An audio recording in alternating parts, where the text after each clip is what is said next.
Welcome to Mr. Chalk's Revision Tips. In this video, we will look at moments, levers and gears. So, a force or a system of forces may cause an object to turn. A moment is a turning effect of a force. Moments act about a point in a clockwise or anti-clockwise direction.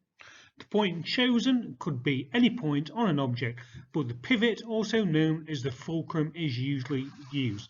So the equation that we use is that the moment is equal to the force times the distance from the pivot.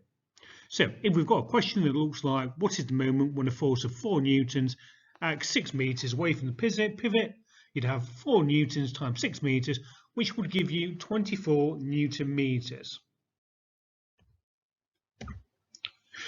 If we look at another question, you might ask, what is the moment when a force of 6 newtons acts 6 meters away from the pivot?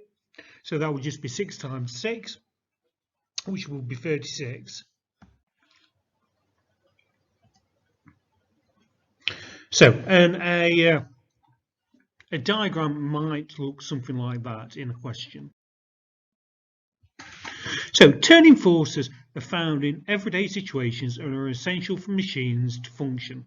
Levers and gears make use of these turning forces and provide an advantage. So, a simple lever could be a solid beam laid across a pivot.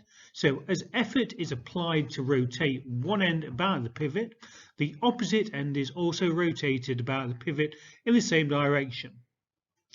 Levers such as this one make use of moments to act as a force multiplier.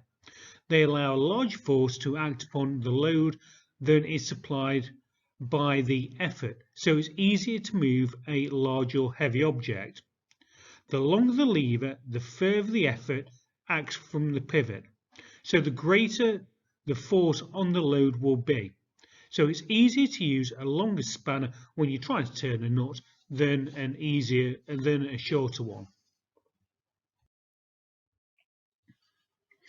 Gears are wheels with toothed edges that rotate on an axle or shaft.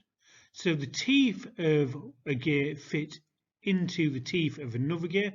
So this lets one gear turn the other, meaning that one axle or shaft can be used to turn another shaft. So as one gear turns, the other gear must also turn. Where the gears meet, the teeth must both move in the same direction. So in the diagram, the teeth of both gears are moving upwards.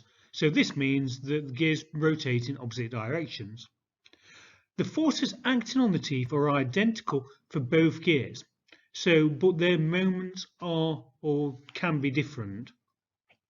If a larger gear is driven by a small gear, the larger gear will rotate slowly but have a greater moment.